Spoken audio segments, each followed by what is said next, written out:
अगली कड़ी में हम आमंत्रित कर रहे हैं श्री राजीव रतन मौर्य से। मेरा अनुरोध है कि क्षमा करें, नाम उनको गलत सूचित किया गया था। मैं उनसे विनम्र निवेदन करता हूँ आए और आज इस शहादत दिवस पर जगदेव बाबू के अपने विचारों को व्यक्त करें।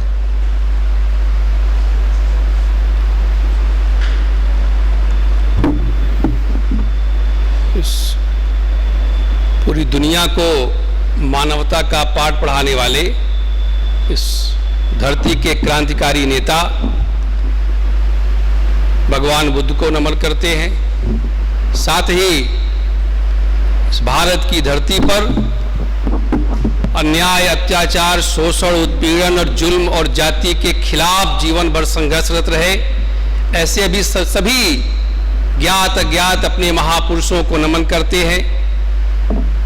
संत कबीर, संत रविदास, संत गाडगे, ज्योतिबा राव फूले, साहूजी महाराज, बाबा साहब अम्बेडकर, पेरियार रामा स्वामी नायकर, बीपी मंडल, चंद्रिका प्रसाद जिज्ञासु, ललई सिंह यादव और जगराम स्वरूप वर्मा, मानवर कांसीराम साहब, इन सभी महापुरुषों को हम नमन करते हैं जिनकी बदौलत आज यह कारवां आगे बढ़ा है। आज जगदेव बाबू के शहादत दिवस के अवसर पर जो शहादत सप्ताह मनाया जा रहा है, इस अवसर पर हम इस देश के क्रांतिकारी नेता बाबू जगदेव प्रसाद को अपनी हार्दिक श्रद्धांजलि व्यक्त करते हैं, अर्पित करते हैं। और यहाँ आज बाबू जगदेव प्रसाद के शहादत दिवस के अवसर पर जो यहाँ उपस्थित जन है, मैं आप सभी को नमो बुद्धाय जय भीम कहता हूँ। साथ ही ये मेरा सौभाग्य है कि मैं जिसके साथ आज इस सभा में आया हूँ, माननीय तपेंद्र प्रसाद शाक्य जी, जो एक बहुत पहले से जगदेव बाबू की विचारधारा पर काम करते रहे हैं, मैं उनके साथ आज इस सभा में आया हूँ।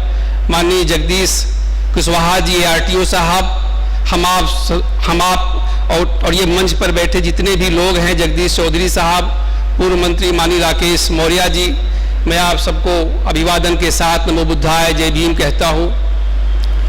साथियों, बाबू जगदेव प्रसाद का शहादत दिवस है, इसलिए बात बहुत साफ होनी चाहिए, बहुत स्पष्ट होनी चाहिए।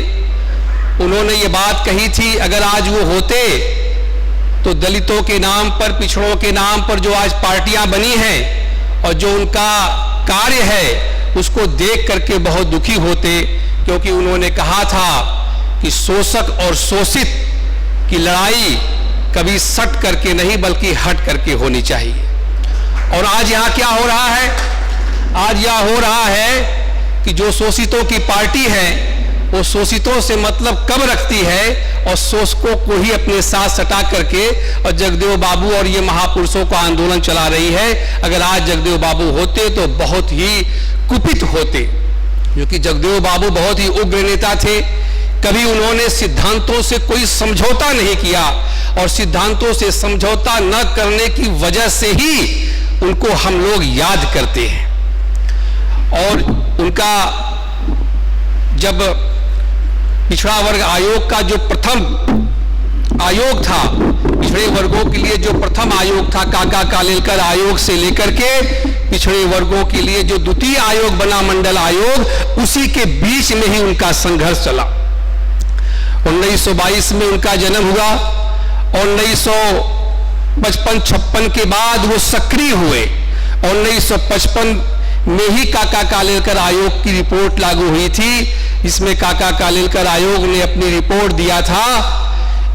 29 जनवरी 1953 को काका कालेलकर आयोग गठित हुआ था और 30 मार्च 1955 को पिछड़े वर्गों का जो प्रथम आयोग था, काका कालेलकर आयोग ने अपनी रिपोर्ट को सौंपा था, जिसमें उन्होंने रिकमेंड किया था कि 1961 की जो जनगणना है वो जाति के आधार पर किया जाए और संपूर्ण स्त्री जाति को पिछड़ा मान करके 70% आरक्षण महिलाओं को दिया जाए।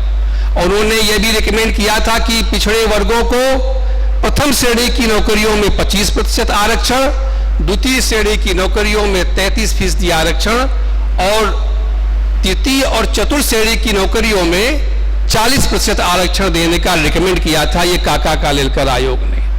बाबू जगदेव प्रसाद कुशवाहा और हमारे तमाम महापुरुष, क्योंकि बाबू जगदेव प्रसाद कुशवाहा तो एक कड़ी थे। बाबू जगदेव प्रसाद कुशवाहा ने जिस बुनियाद पर संघर्ष किया, एक तरफ शोषक और एक तरफ शोषित, उन्होंने कहा कि लड़ाई ये करनी है तो पाला खींच करके करनी होगी। लड़ाई अगर करनी है तो पाला खींच करके लड़ना होगा। एक तरफ शोषक रहेगा, एक तरफ शोषित रहेंगे। इसके लिए उन्होंने खूब संघर्ष किया और उनको जो संघर्ष का जो बल मिला, वो अपने बचपन से ही जो है ये संघर्षशील व्यक्ति थे। बचपन में ही उन्होंने उस महावत को मारा था, उस जमींदार के महावत को मारा था जिसके महावत में एक गरीब किसान का खेत चल रहे थे। उस महावत को मारने के पीछे उनके अंदर डर था कि इस गरीब किसान का खेत वह महावत क्यों चला रहा है। जब उन्हें पता चला कि यह तो यहाँ की प्रथा है, जमींदार का यह नियम है कि जिसके पास अगर 1 बीघा जमीन है तो 4-5 कट्ठा जमीन, 2-3 बिस्वा जमीन ये जमींदार का महावत चलाएगा। इसको लेकर के बाबू जगदेव प्रसाद ने उस महावत को पीटा था और जमींदार को यह खबर लगी थी, लेकिन जमींदार वो रुक गया क्योंकि बाबू जगदेव प्रसाद कुशवाहा की टीम बहुत संगठित थी। तो बाबू जगदेव प्रसाद कुशवाहा बचपन से ही क्रांतिकारी थे। उन्होंने जब मिडिल में पास किए, आप लोगों ने बताया होगा इसको, और नई धोती पहन लिए थे। नई धोती पर भी जब वो गांव में अपने चले तो नई धोती पर भी सवर्णों को बड़ा बुरा लगा। उनको ये बात खल गई कि नई धोती पहनने पर किसी को बुरा क्यों लगता है। उन्होंने अपने पिता से पूछा कि पिताजी, ये नई धोती आप अपने पैसे से ही लाए हैं कि ये कहीं मांग के लाए हैं। पिताजी ने कहा, नहीं बेटा, ये धोती मैं अपने पैसे से लाया हूं।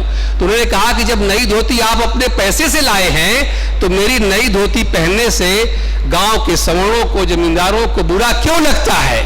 तो उन्होंने कहा कि ठीक है, ये प्रथा है, वो मुझसे जलते हैं। उस घटना से भी बाबू जगदेव प्रसाद कुशवाहा के हृदय में बहुत आघात लगा था। वह बीजारोपण, उनके क्रांतिकारी आंदोलनकारी होने का बीजारोपण उसी समय से हो गया था।